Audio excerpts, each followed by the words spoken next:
Bismillahirrahmanirrahim. Assalamualaikum warahmatullahi wabarakatuh. Puji syukur kita panjatkan kehadirat Allah Subhanahu wa taala yang telah memberikan kesempatan pada hari ini untuk mempresentasikan PowerPoint saya. Salam serta salam terpula kita kirimkan kepada Nabiullah Muhammad SAW yang membawa kita dari alam yang gelap gulita menuju alam yang terang menerang. Baiklah, perkenalkan, nama saya Aldi, NIM 1831041157, jurusan Pendidikan Jasmani Kesehatan dan Rekreasi, Fakultas Ilmu Keolahragaan. Adapun judul PowerPoint saya yakni olahraga dan kebudayaan.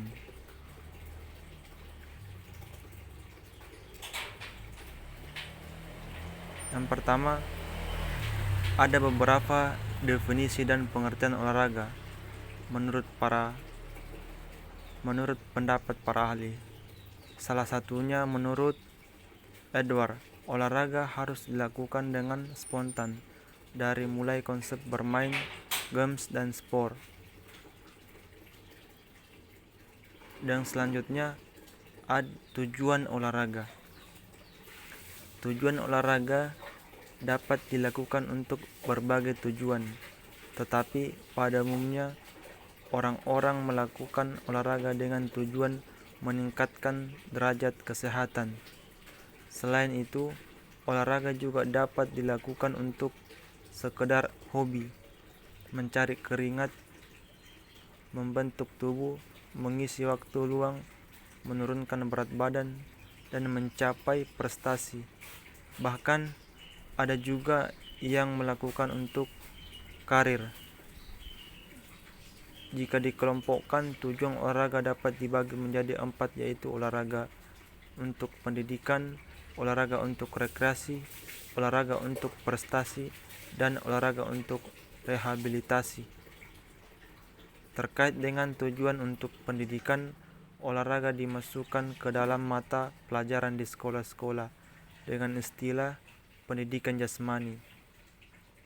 Tujuan olahraga di sekolah ini untuk mendorong siswa mengembangkan keterampilan motorik, sikap sportivitas, dan meningkatkan kemampuan fisik. Sementara itu, olahraga untuk rekreasi memiliki tujuan bersenang-senang. Olahraga untuk berprestasi dilakukan dalam kejuaraan tertentu, sedangkan olahraga untuk rehabilitas dilakukan dalam rangka memperbaiki keadaan tubuh seseorang yang pernah sakit. Selanjutnya, manfaat olahraga. Selain dilakukan untuk tujuan tertentu, olahraga juga mempunyai banyak manfaat bagi seseorang yang melakukannya. Dalam hal kesehatan, olahraga secara rutin dapat membantu menjauhkan Anda dari beragam penyakit. Hal ini terjadi karena olahraga dapat meningkatkan daya tahan tubuh. Olahraga juga dapat merangsang pertumbuhan ideal dan membuat tubuh Anda menjadi lebih tegap. Gerakan fisik dalam olahraga juga dapat memperlancar peredaran darah. Saat aliran darah lancar, tubuh Anda pun dapat terjaga dari asupan nutrisi dan oksigen sehingga tetap sehat. Lancarnya aliran darah juga membuat konsentrasi Anda semakin baik. Bukan hanya itu saja, olahraga juga bermanfaat meningkatkan daya pikir dan kinerja otak sebagai pengendali gerak sadar. Selain itu, orang yang berolahraga secara teratur lebih terbiasa bergerak dan mengekspresikan dirinya sehingga bisa lebih percaya diri. Bagi sebagian orang, olahraga juga bisa menjadi aktivitas yang dapat membantu mengurangi stres. Dan selanjutnya, macam-macam cabang olahraga. Saat ini ada cukup banyak jenis olahraga yang bisa Anda lakukan. Beberapa di antara jenis olahraga tersebut bahkan mempunyai cabang-cabang tersendiri dan sering dipertandingkan dalam berbagai acara seperti SEA Games, Asia Games, dan Olimpiade. Mengacu pada berbagai kejuaraan tersebut, berikut ini macam-macam cabang olahraga yang perlu Anda ketahui. Cabang olahraga akuatik. Olahraga akuatik adalah segala jenis olahraga yang aktivitasnya berhubungan dengan air. Berikut ini beberapa olahraga yang termasuk dalam cabang akuatik. Yang pertama, renang.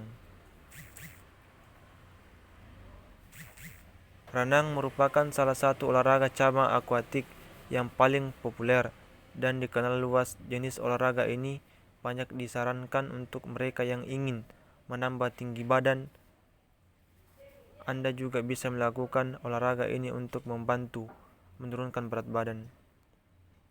Renang indah.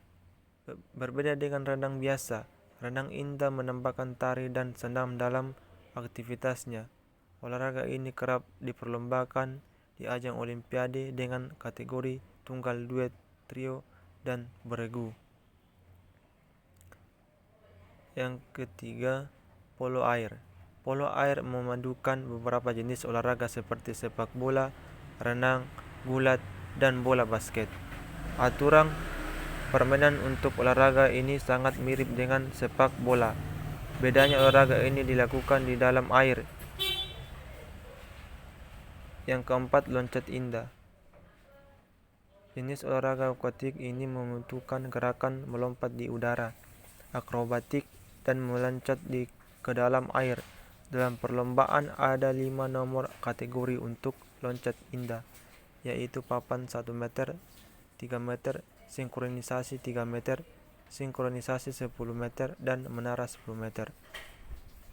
Dengan yang kelima, arum jarum. Dan juga ada cabang-cabang olahraga panahan. Panahan telah menjadi salah satu cabang olahraga terukur yang paling favorit di Indonesia. Saat ini olahraga ini membutuhkan kesabaran, konsentrasi, keuletan, dan ketahanan supaya target bisa dibidik dengan baik. Dalam perlombaan panahan ada beberapa nomor yang sering dipertandingkan, yaitu jarak jauh 50 meter, menengah 30 meter, dan pendek 12 meter.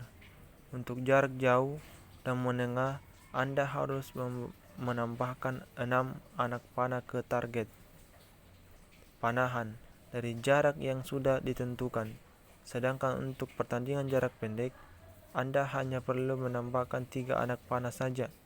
Olahraga panahan memiliki beberapa teknik seperti teknik dasar posisi, penempatan ekor anak panah, nokin, mengaitkan jari pada tali,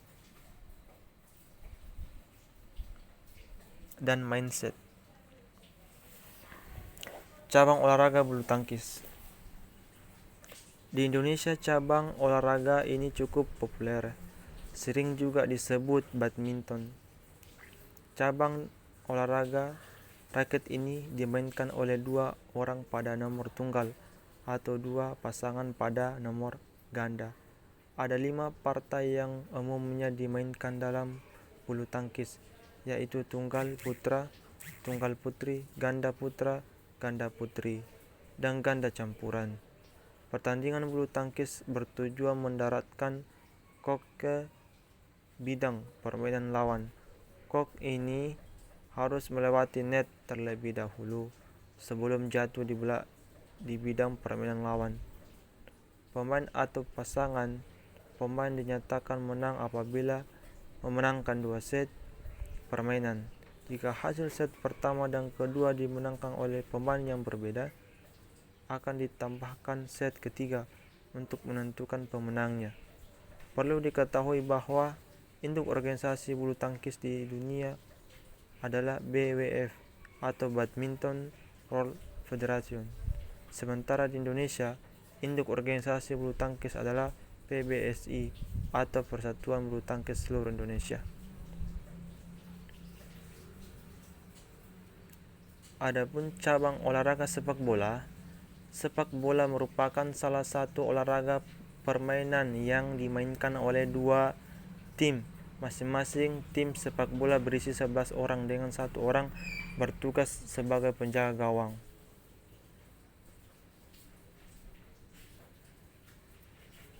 Dan ada yang kelima, cabang olahraga bola basket.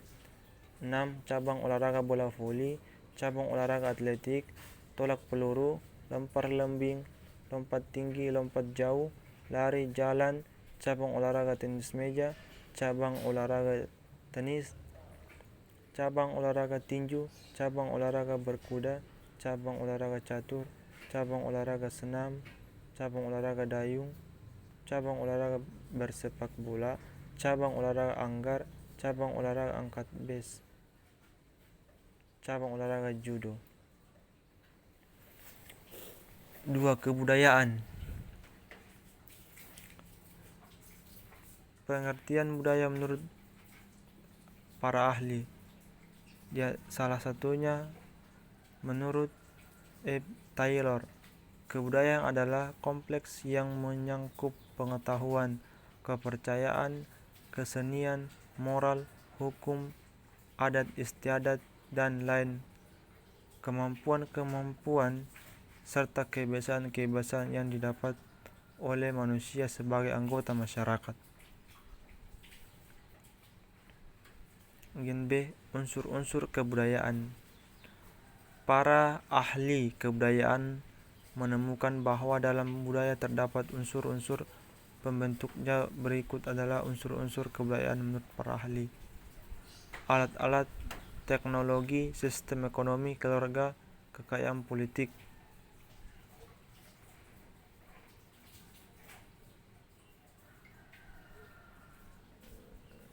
Bagian C, kebudayaan material dan non-material. Kebudayaan material adalah hasil kebudayaan fisik yang diciptakan oleh manusia, misalnya senjata, rumah, adat, alat transportasi, dan lain sebagainya. Yang kedua, kebudayaan non-material adalah kebudayaan yang berupa ide atau gagasan yang berbentuk abstrak dan tidak berwujud fisik, misalnya nilai dan kepercayaan. Fungsi kebudayaan. Kebudayaan berfungsi untuk menjadi pedoman hidup berperilaku. Hal ini diwujudkan dalam bentuk nilai, norma, ataupun hukum. Oleh sebab itu, maka kebudayaan seperti ini terus diturunkan dari generasi ke generasi. Adapun karakteristik kebudayaan, yang pertama, budaya mempelajari perilaku manusia. Yang kedua, budaya terkadang bersifat abstrak berupa ide, gagasan, ataupun keyakinan. Ketiga, budaya merupakan produk manusia, diciptakan oleh manusia atau sekelompok manusia. Keempat, budaya meliputi sikap, nilai, dan pengetahuan. 5. Budaya meliputi objek materi yang diwujudkan dalam teknologi. Budaya dibagikan dan diteruskan oleh anggota masyarakat. Yang 7. Budaya merupakan cara hidup. 8. Budaya seringkali menghadapi perubahan atau dinamis. Adapun sifat hakikat kebudayaan bersifat universal. Namun perwujud kebudayaan mempunyai ciri-ciri khusus yang sesuai dengan situasi maupun lokasinya. Untuk menjelaskan ini, kita dapat belajar dari pepatah, di mana langit dijunjung, di situ bumi dipijak. Jadi untuk mengaplikasikan suatu kebudayaan, kita harus melihat konteks, lokasi, dan masyarakat yang bersangkutan. Adapun yang ketiga, adapun kebudayaan mengisi dan menentukan jalan kehidupan manusia. Kebudayaan merupakan atribut dari manusia yang mengisi kehidupan manusia dan membantu kehidupan manusia. Namun kebudayaan juga dapat menentukan kehidupan manusia ke depannya, seperti kehidupan manusia di masa modern yang sangat bergantung kepada internet dan teknologi. Adapun perubahan budaya, seperti yang sudah disinggung sebelumnya, bahwa budaya adalah hal yang dinamis dan kerap kali berubah. Budaya ini hal baru umumnya berupa teknologi misalnya pemuatan telepon dan komputer. Wujud ideal dari kebudayaan adalah berupa gagasan, ide-ide, nilai, norma yang bersifat abstrak dan terletak di pemikiran masyarakat. Istilah dalam kebudayaan. Kultur shock yaitu disorientasi individu ketika mengalami budaya yang tidak familiar dengannya. Multikultural, keadaan di mana satu tempat dipenuhi oleh keberagaman budaya dan keberagaman tersebut dapat menyatu. Integrasi budaya, hubungannya yang dekat ini antara elemen-elemen dalam suatu sistem budaya. Adapun kultur fakta dalam sebuah unsur budaya terdapat perubahan yang lebih cepat dibanding seharusnya sehingga terjadi semacam ketidaksiapan pada sistem budaya untuk menerima perubahan itu. Etnocentrisme yaitu praktik menilai budaya lain dengan standar budaya sendiri. Relativisme budaya yaitu praktik menilai budaya berdasar standar masing-masing. Olahraga dalam kebudayaan. Olahraga dan kebudayaan. Olahraga memiliki keterkaitannya dengan budaya.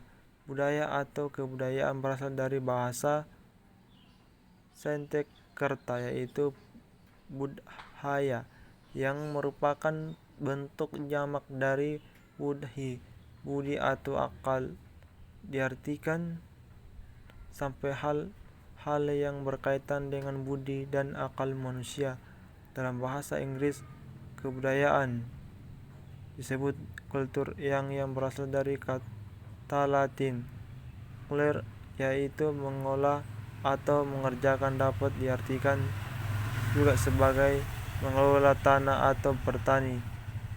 Kultur juga kadang sering menjalankan sebagai kultur dalam bahasa Indonesia.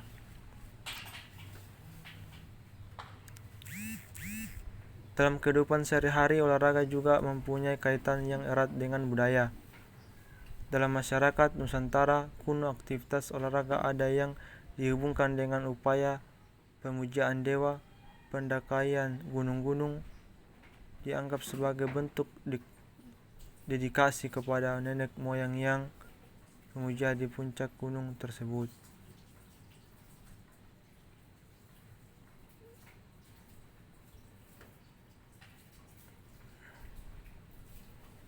Pembicaraan selanjutnya adalah perihal museum olahraga itu sendiri. Museum tersebut didirikan tentu berkenan dengan olahraga di Indonesia. Dengan demikian, sejatinya dalam museum tersebut terdapat storyline yang menampilkan adanya perjalanan kegiatan olahraga di Indonesia sejak masa silam hingga masa kini. Sejatinya museum tersebut mengoleksi prestasi dan kebanggaan, mengoleksi semangat untuk berolahraga, dan koleksi akan terus bertambah sejalan dengan prestasi olahraga yang berhasil diraih oleh anak bangsa di bidang olahraga. Lewat Museum Olahraga Nasional, semangat juang di cabang olahraga tertentu harus mampu ditumbuhkan sebagaimana yang telah dicontohkan oleh olahragawan terdahulu yang pernah berprestasi.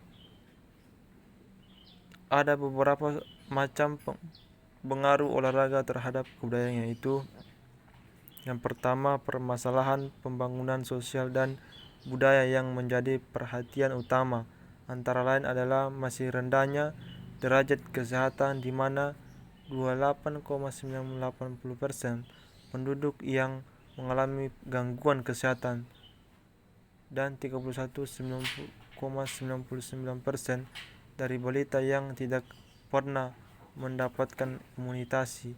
Status gizi dan tingkat kesejahteraan sosial masyarakat.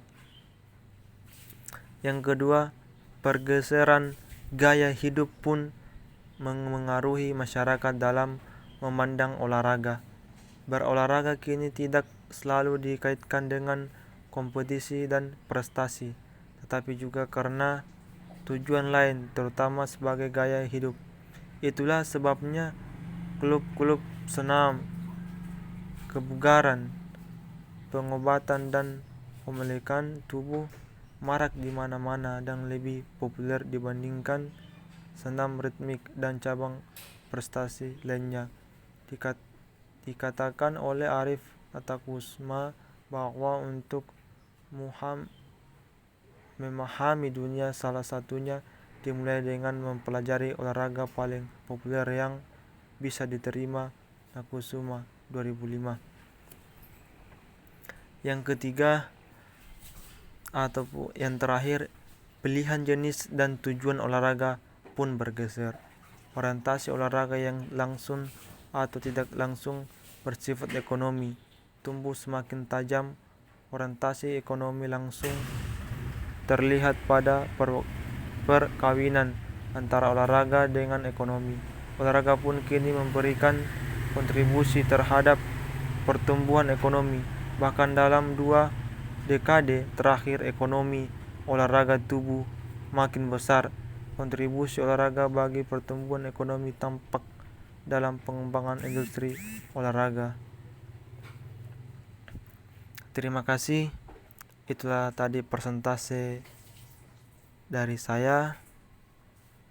Kurang lebihnya mohon dimaafkan. Wabillahi taufiq wal hidayah. Assalamualaikum warahmatullahi wabarakatuh.